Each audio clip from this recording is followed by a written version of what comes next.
Hello, Aquarius. Welcome to the Mystic Road. My name is Tanya. I'll be doing this readings for you. I do all the readings, really, but I haven't put my nomenclature. I'm still working on the whole intro part. My name's Tanya. Hi, how are you doing? Let's see what we have for August, the remainder of August here for Aquarius. This is going to cover August 15th through August 31st. And in that time period, we have two phases of major moon phases. We have the new moon on the 16th, which is about new beginnings, initiating new projects, starting things, manifesting. And then we have the second full moon of the month at the end of the month, which is also known as a blue moon. Whenever you have two full moons in the same month, the second one is known as a blue moon. And full moons are about releasing and letting go. So let's see what we have coming up for you over these next 2 weeks with these major lunar events and all the other stuff that's going on up there in the sky. What do we have for Aquarius? All right. The Tower, Strength, and the Devil. This is some intense cards lately. So these are three major arcana, which indicate some sort of major life theme. Let's start there, and then we have the Two of Cups and the Three of Wands.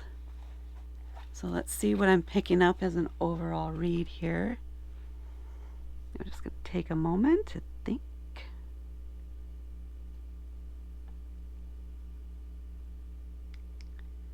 I'm getting like a feeling of freedom. A feeling of freedom. So we have here with the Tower. The Tower is about sudden, almost catastrophic change. Right? Does not sound very positive, does it? Welcome to your reading. The Tower is about shaking everything down to its foundation, like tearing it all down to the foundation. So you have that strong foundation there. It's just the things that were built on top of it were not pure, were not strong, were not reliable.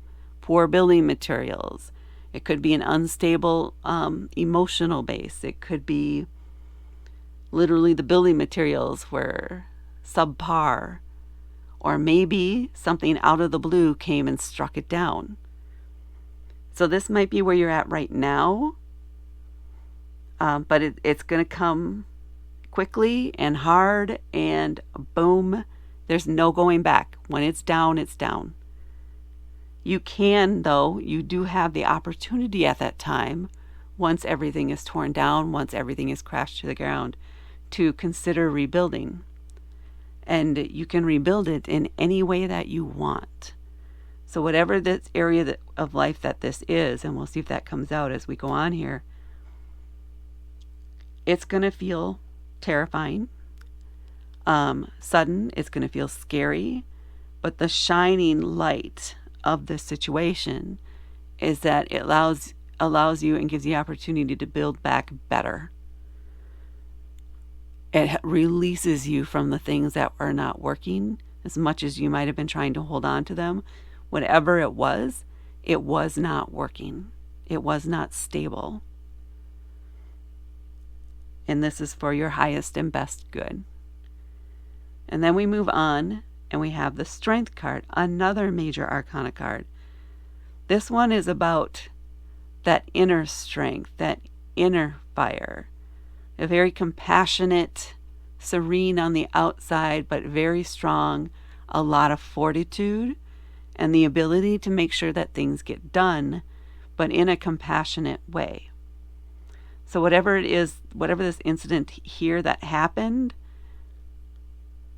even though you may have felt devastated by it, or you may be almost relieved, some of you may actually be relieved. I'm getting relieved. You may be relieved that this happens, even though it causes a lot of inconvenience It was not expected, and you have to quickly make other arrangements, find other opportunities. But there's this feeling of relief, right? Not because now you can start over. So it's just this inner zen is the only way I can think of to explain it.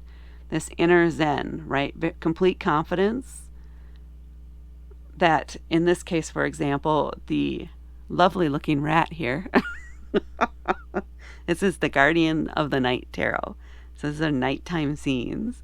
So here we have a rat and a snake, but the rat is very confident and trusts that the snake is not going to eat him in this case, and the snake is not going to, right?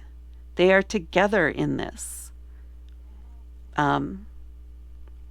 Neither one of them are trying to attack the other, and they're able to interact from a place of the heart, that heart energy, the compassion for each other. They're not seeing each other for their basic needs. It's at a higher level, where in that heart energy space,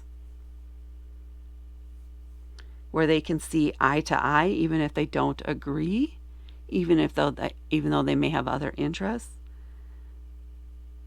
but they agree to support each other and help each other in this instance. So it may even be a little bit of a community thing here, but a lot of this is you and your own attitude toward this event. It actually turns out to be a very good and positive thing for you because you have this inner strength that's coming out of it, that draws a lot of respect and helps keep the situation calm for everyone around you, because you may have some people leaning on you as part of this evolution or this change that's going on. And then we have the Devil card. So this can be a card of temptation. It can be self-imposed restrictions, self-limiting beliefs, doubts and fears. It can also be telling us to loosen up. So depending on which extreme you're at, it could be saying, don't take it all so seriously, right? Don't get so bogged down in the details of trying to rebuild something. Take time out to play. Take time out to free yourself from the restrictions you might put on yourself as a result of this. So try not to cage yourself up. Try not to go hermit off in a corner somewhere and fret about or focus on what happened in the past. You need to turn your attention and your gaze to the future and what you are building for yourself, and not focus on why and how you got here, but be present where you're at. Be present with what's going on right now and consider what your future is going to be and what you need in the moment. So essentially what I'm getting now from the Devil card in this case is be present in the moment.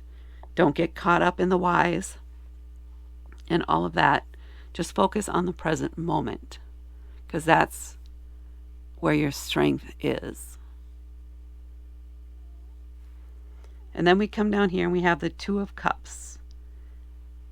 So you could, maybe you already know someone, maybe you're already in a relationship with someone, or perhaps out of this, you create some sort of business or set up some sort of deal or contract with someone where both parties are very comfortable with this contract.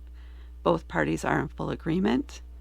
The energy flow between the two of you is very good, as another thing, but don't fixate on all the details. I mean, obviously, if this is a contract situation, make sure you do look it over carefully. But the other person will also understand your need to look it over carefully and isn't going to try to push you or rush you through signing of anything.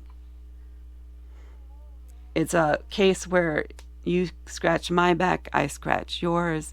It's you both get something out of it, and it's equal in each other's eyes, right? One person isn't getting a better deal than the other. It's very much equal. It's a mutually satisfactory agreement. Oh my goodness. I do get, though, from this that this is less about romance in this case and more about a contract or a business agreement. Maybe it's even a housing situation. I don't know if you do house sitting, but it might involve some house sitting or farm sitting. So I don't know if any of you do farm sitting or have never thought of it as an option.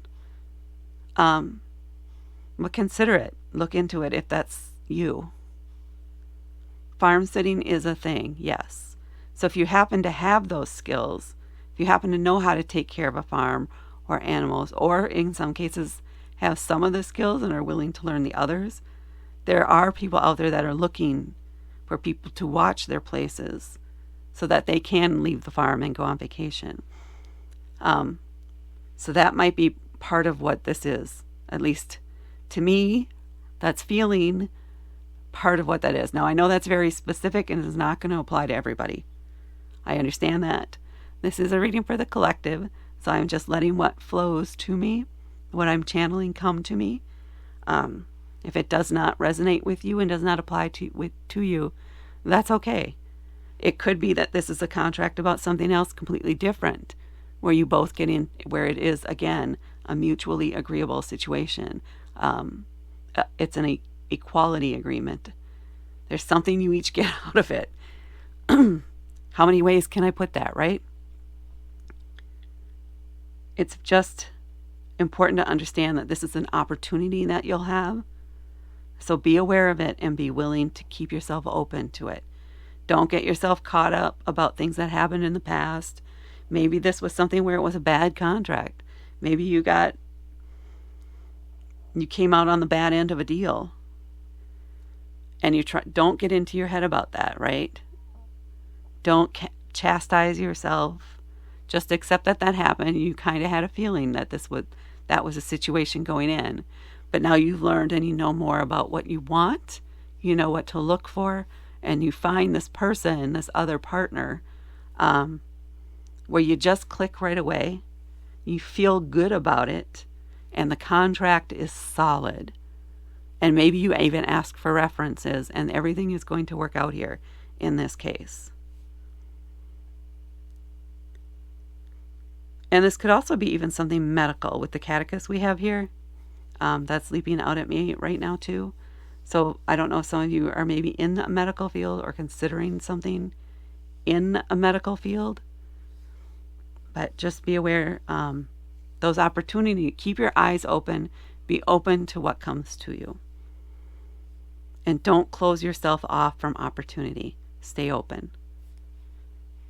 And now we come here to the Three of Wands. Cups are a water element, and they're more about emotions and intuition, even though the Two of Cups is very strongly about a close relationship between two people. A lot of times it is romantic, and perhaps for some of you it will be a romantic connection that you have here. But I'm feeling more of the business side of it in this. Wands are a fire element, and fire is about action and passion and movement, creativity. The Three of Wands is essentially, they're waiting for your ship to come in. So you've put all the pieces in place, you signed the contract, and now you're waiting to start the job. You're waiting for the opportunity to come to you. You're waiting for your turn. You're waiting for the ship to come in, essentially. Or in this case, let's see, what do we have? I'm not sure what this would refer to, actually. So, but you're waiting for the opportunity. You have done the work. And now it's an active waiting, right? So maybe you need to be looking for certain situations as part of this contract, but you have your leads and you know where to look. And it's just a matter of selecting the right opportunity or having the right opportunity come to you. So someone may reach out to you and give you an offer or offer you the job. Okay. So that felt a little scattered to me, but maybe it's not. A lot of it was kind of channeled. So let's see what we have here. We have a situation that happened suddenly. You've recovered from it. You kind of feel relieved that it happened. And you're in a very calm state, really internally. And you're not upset or angry with maybe the person or the reason or the cause that it happened. You have a very calm inner strength and fortitude as a result of this that's built that up in you out of this experience. But sometimes you get in your head and you get some self-doubt going, and you need to try to avoid that. Be aware that that happens and say, no, trust your own heart. Trust that inner confidence that you have. And you will find or meet up with someone. Again, this is pretty quick because we're talking just the last few weeks here of August. You will meet someone who has a great business opportunity for you. You do have that emotional and intuitive connection with them. And again, like I said, just make sure you do fully review the contract and all the details. Ask all the questions. Trust yourself from what you've learned out of this. Trust yourself and ask the questions. Ask the hard questions. Don't take no for an answer. This other person, because they're on that same wavelength that you are, completely understands and is very happy to answer those questions for you. And then I feel like it's a successful contract. And now, at the end of it's 2 weeks, at the end of August, now you're just waiting for your assignment, if you will. You're waiting for your assignment. So you have a plan and you know where you want to go. Yes. It's finding your way after a troubling time and trusting yourself, believing in what you're capable of, and rebuilding your life in the way that you want it to go, not the way someone else thought it should go. Yes, that feels right. So I'm going to leave that there. Rebuilding your life your way. Whew. If you like this, please hit the like button. If you want to help me grow, my channel grow, please hit subscribe. And thank you so much for watching. And good luck on your journey here. It's going to be fun. Might not feel like it at first, but I think you're really going to enjoy it because you're getting rid of something that doesn't serve you anymore and going into something that you really want to do. So good luck, and thank you for watching.